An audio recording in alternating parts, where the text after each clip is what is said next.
تاریخ میں ایک بہت بڑا سوال پوشیدہ ہے۔ ایک ایسی تہذیب جس نے علم، انصاف اور کردار سے دنیا کو روشن کیا، وہ آخر زوال کا شکار کیسے ہو گئی؟ اس غیر معمولی عروج اور پھر اس المناک زوال کی کہانی میں ہمارے لیے کیا سبق ہے؟ آئیے اس دلچسپ داستان کی گہرائی میں چلتے ہیں اور کچھ ایسی سچائیوں کو جانتے ہیں جو آج بھی زندہ ہیں۔ یہ جو پیشن گوئی ہے نا، یہی ہمارے آج کے سفر کی کنجی ہے۔ ذرا تصور کریں، ایک ایسی طاقت کا جو تعداد میں تو بہت زیادہ ہو لیکن اس میں کوئی وزن نہ ہو۔ ایک ایسی قوم جو بظاہر بہت بڑی نظر آئے لیکن اندر سے کھوکھلی ہو۔ اس پہیلی کو سمجھنے کے لیے ہمیں بالکل شروع میں جانا ہوگا ان بنیادوں تک جن پر یہ عظیم تہذیب کھڑی ہوئی تھی۔ ہر بڑی سلطنت کی کوئی نہ کوئی بنیاد ہوتی ہے، اور اسلامی تہذیب کی بنیادیں بہت خاص تھیں۔ اس کا اتنی تیزی سے پھیلنا کوئی اتفاق نہیں تھا، بلکہ یہ ان گہرے اصولوں کا نتیجہ تھا جنہوں نے اسے طاقت اور ایک مقصد دیا۔ آئیے دیکھتے ہیں کہ اس کامیابی کے پیچھے کیا راز تھے۔ دیکھیں، میدان جنگ جیتنا ایک بات ہے، لیکن اصل عظمت تو حکومت چلانے کے انداز میں ہوتی ہے، اور حضرت عمر رضی اللہ عنہ اس فن کو خوب سمجھتے تھے۔ ان کی فتوحات کا مقصد صرف علاقے جیتنا نہیں تھا، بلکہ سب کے لیے انصاف کا ایک نیا نظام قائم کرنا تھا۔ یہ سوچ حضرت ابو بکر رضی اللہ عنہ کے دیے گئے جنگ کے 10 قوانین سے شروع ہوئی تھی۔ بچوں، بوڑھوں اور عورتوں کو کوئی نقصان نہ پہنچایا جائے، یہاں تک کہ پھلدار درختوں کو بھی نہ کاٹا جائے۔ یعنی فتح تلوار سے نہیں بلکہ کردار اور اخلاق سے حاصل کی گئی۔ یہ پالیسی صرف ایک بہترین معاشی حکمت عملی نہیں تھی، بلکہ یہ ایک انقلابی خیال تھا جس نے لوگوں کے دل و دماغ جیت لیے۔ اس نے یہ پیغام دیا کہ مقصد حکومت کرنا نہیں بلکہ لوگوں کو آزادی دلانا ہے، حکمران بدلنا نہیں بلکہ زندگیاں بہتر بنانا ہے۔ اور یہی وہ کردار تھا جو صدیوں بعد صلاح الدین ایوبی نے یروشلم فتح کرتے وقت دکھایا۔ جہاں صلیبیوں نے خون کی ندیاں بہائی تھیں، وہیں صلاح الدین نے سب کے لیے رحم اور معافی کا اعلان کیا۔ اچھا، انصاف تو ایک ستون تھا، لیکن اس کے ساتھ ساتھ علم کی ایک ایسی پیاس بھی تھی جو کبھی بجھتی نہیں تھی۔ تو آئیے اب اس سنہری دور میں چلتے ہیں، ایک ایسا وقت جب بغداد اور قرطبہ جیسے شہر صرف شہر نہیں تھے بلکہ علم کی روشنیاں تھیں جو پوری دنیا کو منور کر رہی تھیں۔ اس دور کے ان گنت ستاروں میں سے ایک نام بہت نمایاں ہے، الخوارزمی۔ ان کی ریاضی میں ذہانت نے ہماری آج کی جدید دنیا کی بنیادیں رکھیں، اور اکثر ہمیں اس بات کا احساس تک نہیں ہوتا۔ کبھی سوچا ہے کہ یہ لفظ الجبرا آخر آیا کہاں سے؟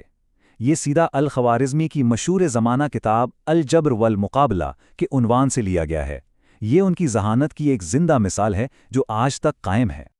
اور بات یہیں ختم نہیں ہوتی، خود الخوارزمی کے نام نے ہمیں ایک اور لفظ دیا، الگورتھم۔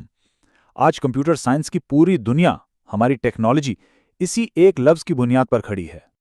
اور ان کی مہارت صرف ریاضی تک نہیں تھی۔ ذرا سوچیں، آج سے 1200 سال پہلے جب دنیا کے زیادہ تر لوگ زمین کو چپٹا سمجھتے تھے، الفراغانی جیسے مسلم سائنسدانوں نے حیران کن درستی کے ساتھ زمین کے گھیر کا حساب لگایا۔ یہ ان کی سائنسی قابلیت کا ایک چھوٹا سا نمونہ ہے۔ اور اب ہم اس کہانی کے اصل نقطے پر آتے ہیں۔ اگر ایک تہذیب انصاف اور علم کے اتنے مضبوط ستونوں پر کھڑی تھی تو آخر وہ بکھر کیسے گئی؟ اب وقت ہے اس مشکل سوال کا سامنا کرنے کا کہ آخر غلطی ہوئی کہاں؟ نبی اکرم صلی اللہ علیہ وسلم کا یہ انتباہ آنے والے وقت کی ایک لرزہ خیز تصویر پیش کرتا ہے۔ یہ الفاظ ہمیں اس زوال کی وجوہات پر غور کرنے پر مجبور کرتے ہیں جو کامیابی کے عروج کے دور میں ہی پنپنا شروع ہو گئی تھیں۔ یہ ایک بہت منطقی سوال تھا، ہے نا، کہ کیا ہماری تعداد کم ہو جائے گی جس کی وجہ سے ہم کمزور پڑ جائیں گے؟ لیکن جواب بہت حیران کن تھا۔ یہ ایک بہت گہری مثال ہے۔ تعداد میں تو بہت زیادہ لیکن اثر میں بالکل بے وزن۔ ایک ایسا ہجوم جس کے پاس کوئی مقصد نہ ہو اور جو وقت کی لہروں کے ساتھ آسانی سے بہہ جائے۔ مسئلہ تعداد کا نہیں تھا، مسئلہ معیار کا تھا۔ اس بیماری کی تشخیص کی گئی اور اسے ایک نام دیا گیا، وہن۔ یہ ایک روحانی بیماری تھی جو کسی بھی تہذیب کی روح کو اندر ہی اندر سے کھا جاتی ہے۔ یہ کوئی باہر کا خطرہ نہیں تھا بلکہ ایک اندرونی دشمن تھا جس نے سب کچھ بدل دیا۔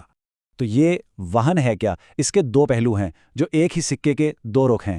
ایک طرف دنیا کی محبت اور دوسری طرف موت کا خوف۔ جب زندگی کی چھوٹی چھوٹی خوشیاں ہی سب سے بڑا مقصد بن جائیں تو پھر کسی بڑے مقصد کے لیے قربانی دینے کا جذبہ خود بخود ختم ہو جاتا ہے۔ یہ صرف کوئی فلسفہ نہیں ہے، اس بیماری وہن کے حقیقی دنیا میں نتائج نکلے جس نے لوگوں کے کردار کو بدل کر رکھ دیا۔ آئیے دیکھتے ہیں کہ یہ تبدیلی ان لوگوں کی کہانیوں میں کیسے نظر آتی ہے جو ہم سے پہلے گزرے۔ یہ سمجھنے کے لیے کہ دراصل کیا چیز کھو گئی تھی، امام بخاری کی اس حیرت انگیز کہانی کو سنتے ہیں۔ ایک ایسا شخص جن کا کردار ان کے علم کی طرح ہی مضبوط اور بے داغ تھا۔ ذرا اس منظر کا تصور کریں، ایک طرف سونے کی ایک پوری تھیلی یعنی ایک بہت بڑی دولت، اور دوسری طرف عزت پر لگنے والے ایک جھوٹے الزام کا خطرہ۔ امام بخاری کے لیے فیصلہ بالکل صاف تھا، ان کی عزت کسی بھی دنیاوی خزانے سے کہیں زیادہ قیمتی تھی۔ ان کے یہ الفاظ آج بھی گونجتے ہیں اور ہمیں یاد دلاتے ہیں کہ اصل عزت دولت جمع کرنے میں نہیں بلکہ اپنے اصولوں پر قائم رہنے میں ہے۔ ان کے لیے نبی اکرم صلی اللہ علیہ وسلم کی میراث سے وابستہ ہونا سب سے بڑی دولت تھی۔ تو دیکھیں، ماضی اور حال کے درمیان یہ فرق کتنا واضح ہے۔ ایک طرف حضرت ابو بکر صدیق رضی اللہ عنہ جیسی قربانی کا جذبہ ہے، جنہوں نے ایک بڑے مقصد کے لیے اپنا سب کچھ دے دیا، اور دوسری طرف آج کی دنیا میں مادیت پرستی کی انتہا۔ شاعر مشرق علامہ اقبال کے یہ الفاظ اس پوری کہانی کا خلاصہ ہیں۔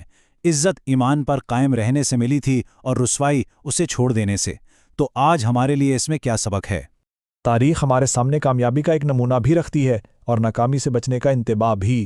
اب سوال صرف یہ ہے جاتا ہے کہ اس عظیم میراث کے وارث ان میں سے کون سا سبق سیکھنے کا انتخاب کریں گے۔ مستقبل کا فیصلہ انہیں خود کرنا ہے۔